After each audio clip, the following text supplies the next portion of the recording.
कारण बिगड़ते हालात के बीच केरल के वायनाड से कांग्रेस सांसद राहुल गांधी ने एक बार फिर केंद्र सरकार पर हमला बोला है। राहुल गांधी ने केंद्र से कहा है कि पीआर और अनावश्यक प्रोजेक्ट पर खर्च करने के बजाय वैक्सीन, ऑक्सीजन व अन्य स्वास्थ्य सेवाओं पर ध्यान दे। आने वाले दिनों में ये संकट और भी गहराएगा। इससे निपटने के लिए देश को तैयार करना होगा। वर्तमान दुर्दशा असहनीय है। इस बीच राहुल गांधी ने कहा, दिल्ली के जयपुर गोल्डन अस्पताल में ऑक्सीजन की कमी से कई मरीजों की मौत की खबर बेहद दुखद है। मृतकों के परिवारों के प्रति मेरी गहरी संवेदना है। मैं राज्य सरकार और कांग्रेस कार्यकर्ताओं से अपील करता हूं कि वो अपने परिवारों को हर संभव सहायता प्रदान करें। राहुल गांधी इससे पहले भी केंद्र पर हमला करते रहे हैं। उन्होंने ट्वीट कर कहा था, covid crisis, no test, no vaccine, no oxygen, no ICU, प्राथमिकता। इस पोस्ट के साथ एक खबर भी शेयर की जिसमें कहा गया था कि सेंट्रल विस्टा प्रोजेक्ट के लिए सीपीडब्ल्यूडी ने 3 सेक्रेटरीट इमारतों के लिए बोलियां निमंत्रित की हैं। राहुल ने अपने एक और ट्वीट में कहा, कोरोना के कारण ऑक्सीजन का स्तर गिर सकता है, लेकिन ऑक्सीजन की कमी और आईसीयू बेड की कमी के कारण बहुत सारी मौतें हो रही हैं। भारत सरकार, ये जिम्मेदारी आपकी है। बता दें कि केंद्रीय स्वास्थ्य मंत्रालय के मुताबिक बीते 24 घंटे में देश भर में कोरोना के नए 3,40,786 केस सामने आए हैं, जबकि 2,624 लोगों की मौत हो गई है। प्रधानमंत्री नरेंद्र मोदी ने वीडियो कॉन्फ्रेंसिंग के जरिए स्वामित्व योजना के अंतर्गत ई संपत्ति कार्डों के वितरण का शुभारंभ किया। इसके अलावा उन्होंने पंचायती राज दिवस के मौके पर राष्ट्रीय पंचायत पुरस्कार भी दिए। इस मौके पर 9 राज्यों के लगभग 5,200 गाँव के 4,09,000 संपत्ति मालिकों को उनके ई संपत्ति कार्ड दिए गए। पीएम मोदी ने पंचायतों को संबोधित करते हुए कहा कि पिछले साल की तरह इस साल भी हमारे सामने चुनौती गांवों तक कोरोना के संक्रमण को पहुंचने से रोकने की है।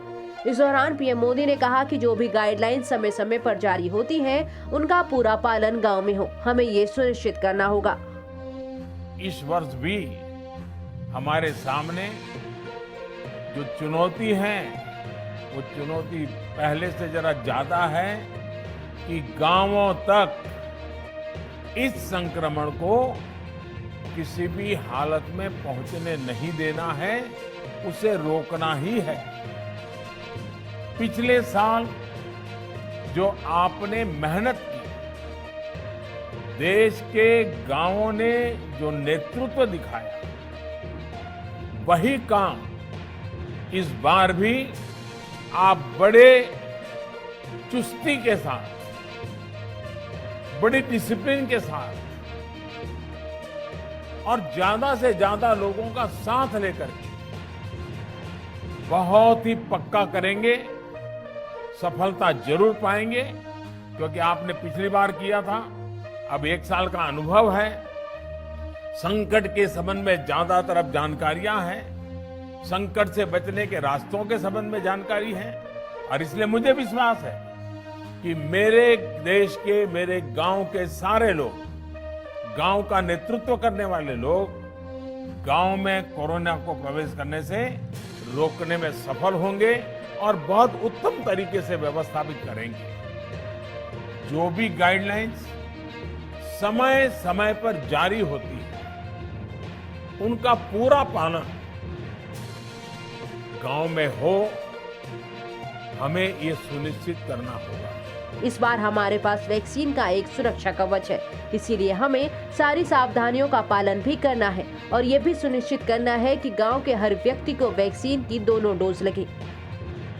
इस बार तो हमारे पास वैक्सीन का एक सुरक्षा कवच है, इसलिए हमें सारी सावधानियों का पालन भी करना है और ये भी सुनिश्चित करना है कि गांव के हर एक व्यक्ति को वैक्सीन की दोनों डोज भी लगें। भारत सरकार अभी 45 आयु के ऊपर के हर व्यक्ति का मुफ्त टीकाकरण कर रही है, हिंदुस्तान के हर राज्य में कर रही है।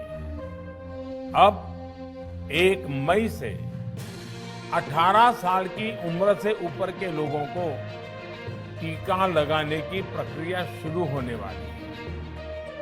आप सभी साथियों के सहयोग से ही ये टीकाकरण अभियान सफल होगा। पीएम ने कहा, इस मुश्किल समय में कोई भी परिवार भूखा ना सोए, ये हमारी जिम्मेदारी है। भारत सरकार ने प्रधानमंत्री गरीब कल्याण योजना के तहत मुफ्त राशन की योजना को फिर से आगे बढ़ाया है। मई और जून के महीने में देश के हर गरीब को मुफ्त राशन मिलेगा। इसका लाभ 80 करोड़ से ज्यादा देशवासियों को होगा। इस पर केंद्र सरकार 26,000 करोड़ रुपए से ज्यादा खर्च करेगी। इस मुश्किल समय में कोई भी परिवार भूखा न सोए, गरीब से गरीब का भी चूल्हा न जले, ये भी हमारी जिम्मेदारी है।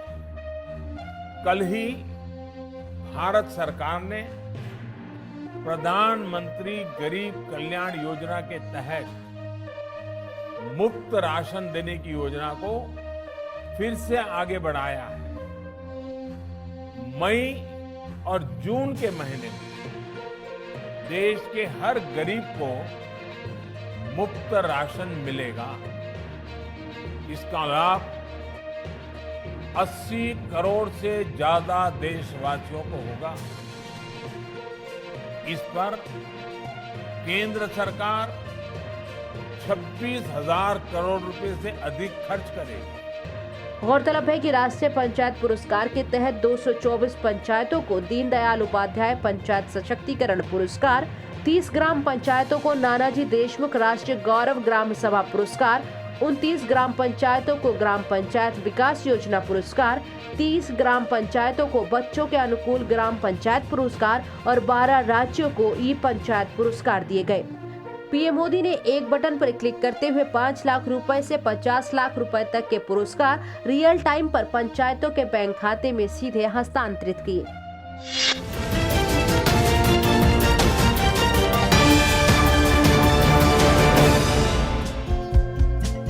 हमारे चैनल को लाइक, शेयर और सब्सक्राइब जरूर करें और नई अपडेट्स के लिए बेल आइकन दबाना ना भूलें।